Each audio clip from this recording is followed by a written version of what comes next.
Sharmita, all eyes, all ears on you. Over to you.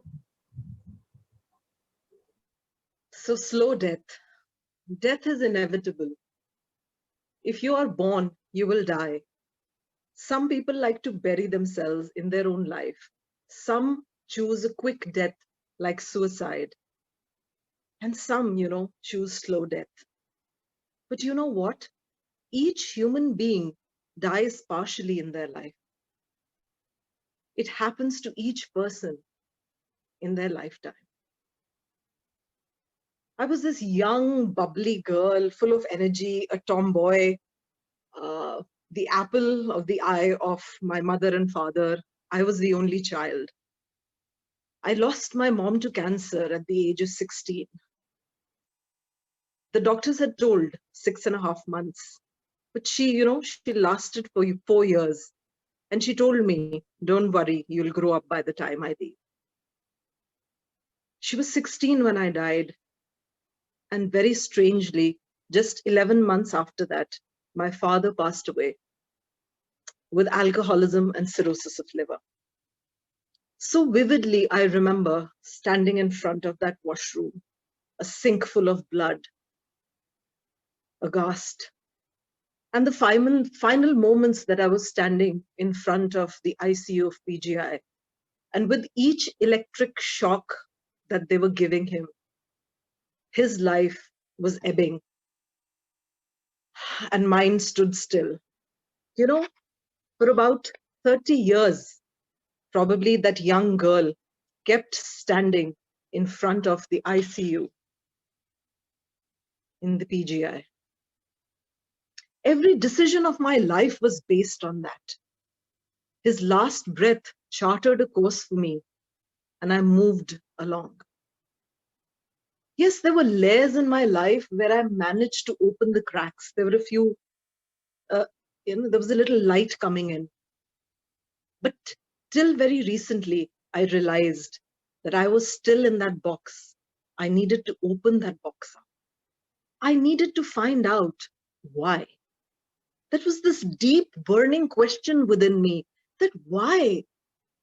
I blamed him for everything in my life, everything not happening, every unwise decision, every mishap. My position in the family, how the family members treated me, how society treated me, how exposed I was, how many people pitied me, how many wanted to take advantage. He was the reason. I was at that point of hating him. My mom had no choice. She wanted to live.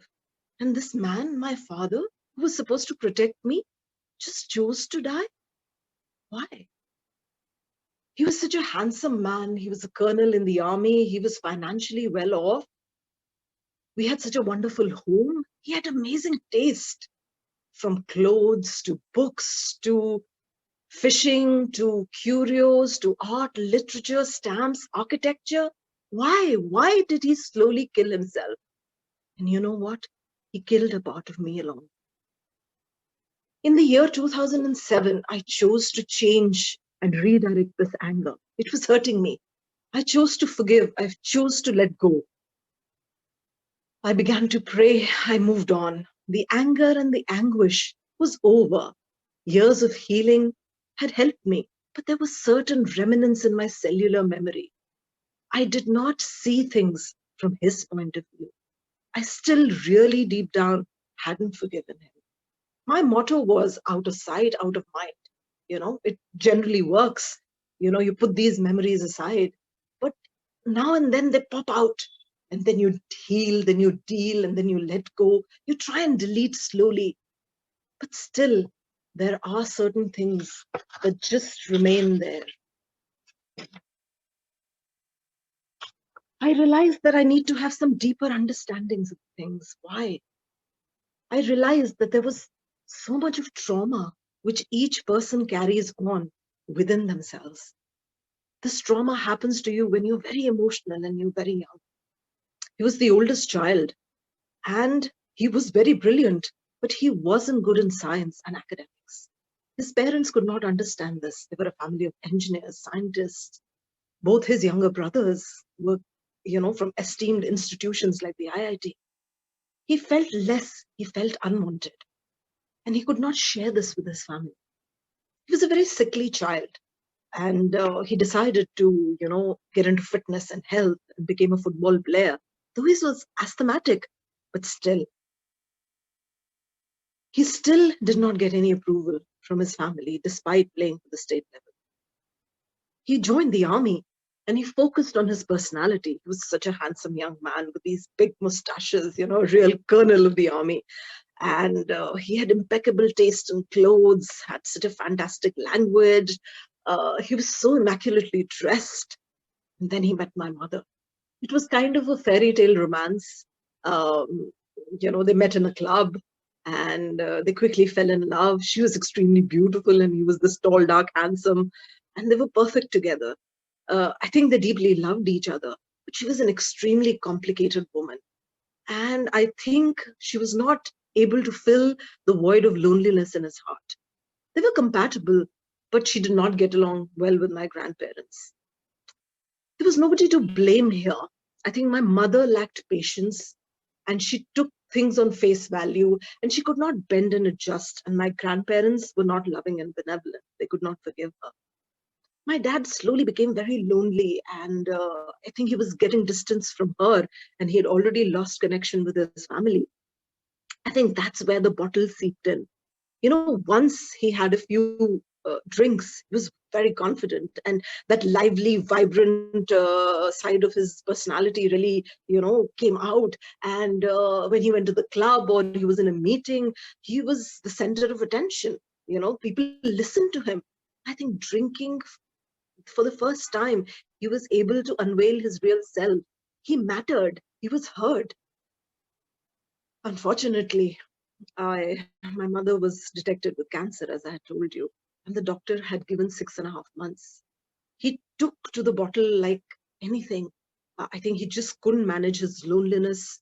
Um, I think from inside it ate him up, and his family wasn't there. There was no support. There were no friends. He could not share. And I think that 6.5 months carried on for 4.5 years because my mother was extremely strong willed.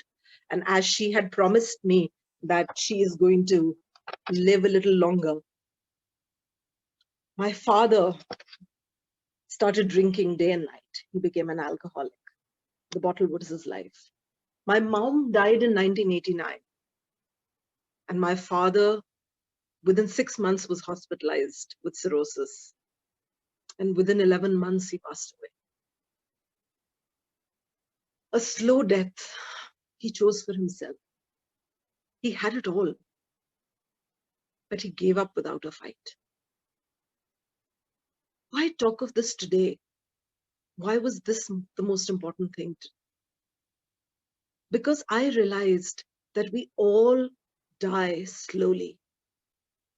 It is death of dreams. It is death of desires. It is death of independence. Each human being dies. And when people die a slow death, maybe through alcohol or maybe through drugs, nobody celebrates their life. They're called losers, they're called nobodies. People want to forget their memory. And today I wanted to live his memory, see things from his point of view, and appreciate the wonderful, intelligent, handsome man that he was.